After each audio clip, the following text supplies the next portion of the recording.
Hi, I'm Julia Jones, and I'm the producer of the Calaveras and the Sonora Wedding Fairs coming up February 5th and March 5th. And this is the last class I'm going to be teaching you before these shows. The topic that we're going to be teaching on right now is lead follow up. So, without lead follow up, the point of you doing the show was zero. You're going to get no benefit from doing the show if you don't follow up with the leads. So this video is critical and crucial to your success booking after the show. At the show, during the show, you're going to be getting instant leads from BrideScan. Okay, so those are people coming around to your booth, scanning your QR code that I'm going to provide to you. It will be on your table when you get to the show to set up. Your QR code will already be there. You're going to have that displayed, and people will take a picture. So that's one way you're going to get leads at the show. The next way you can get leads at the show is by having a contest drawing. You can have a little grand prize of some sort in your booth.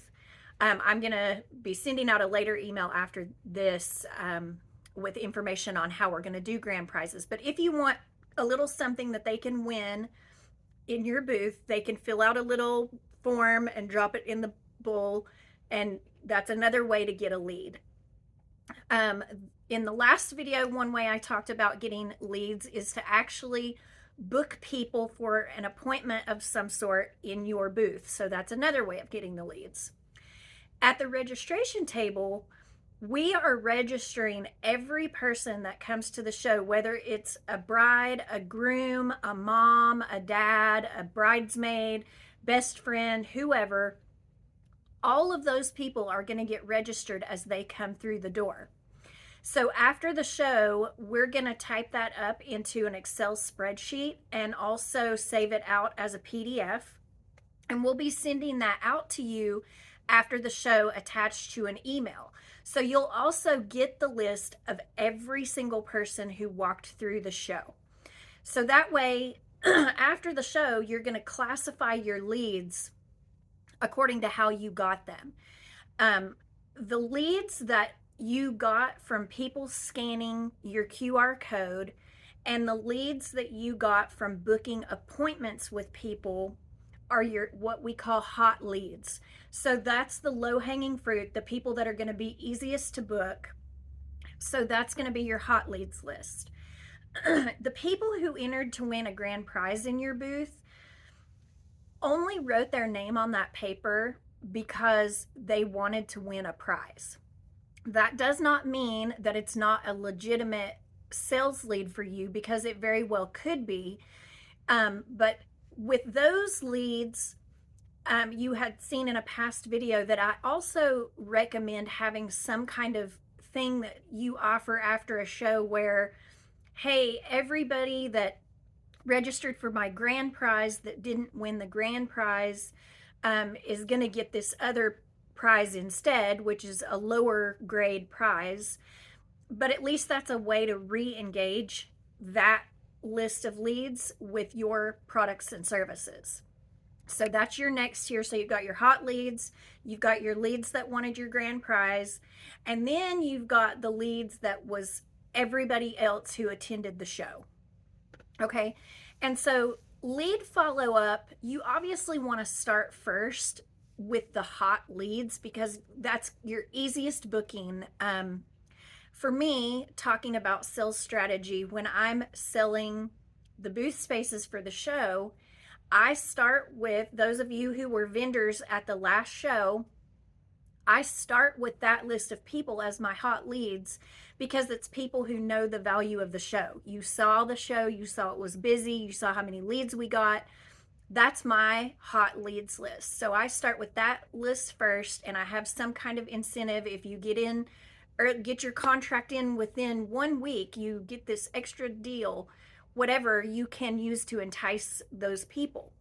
So once you've kind of worked through the hot leads and you know what's going on with each of those people, they may not book you immediately. You may have to continue to follow up with them more times down the road, but at least you had that fast first initial contact to keep them interested. Then, as I told you, the second follow up is going to be the people who entered to win your grand prize. So the person who won the grand prize, you can try to call them and see if they're still at the show, if you draw it at the show, and get them to come back. But otherwise, anybody that was in your little prize drawing gets contacted second, because they actually did show interest in your booth. It just wasn't necessarily, oh my gosh, I have to book you now, I love you. But that next follow up can come and say, here's the offer that you did win. Let's, get connected for that. And then your third tier of follow up is going to be the rest of that leads list. In one of the previous classes that I talked about doing something after the show that you can send out to all the leads to say, hey, I'm having an open house on this day, or hey, we're doing a Facebook Live and anybody who gets on gets this extra thing. You always have to have a little temptation, a little sale, special gift with purchase kind of thing. I mean, when you go shopping for stuff, you're a sucker for that too. Oh, I got my coupon, we all are. So you've got to just think through your strategy and what is relevant to your business that you can offer. I know with photographers, a lot of times you can offer one free headshot, or you can offer an engagement session. You can offer, an extra 30 minutes added to your contract time. There's different ways of doing that, and it just really depends on the kind of business you have as to what temptations and sales and hooks will work to get those people booked. But having one thing in mass where you can get as many people to either come in physically or join you on a Zoom or a Facebook Live or something gives you a new platform to connect with those people in a more what will feel like a one-on-one connection, because it's not just at the show where there's tons of people walking around and they're trying to see every booth. In a Zoom call or at a open house, that you have the chance to talk to them longer and show them more about who you are and what you do.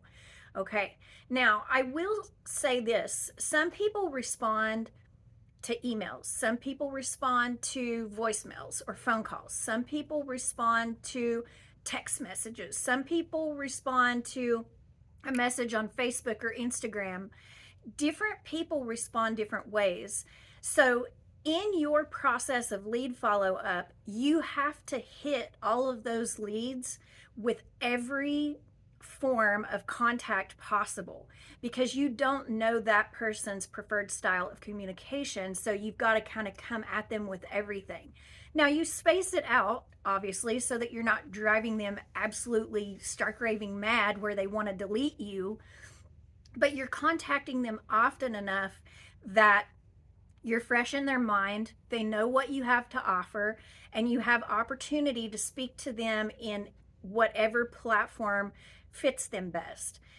I will say this to you guys watching this video: there are a handful of you, maybe 5 to 8 total, who I sent out the first email that said, I'm announcing the show dates, and those 5 to 8 of you responded back and said, I'm in, here's my contract, send me my invoice. And I only had one communication with you and you were on board. And thank you for being that person, because I love that and it makes my life so much easier.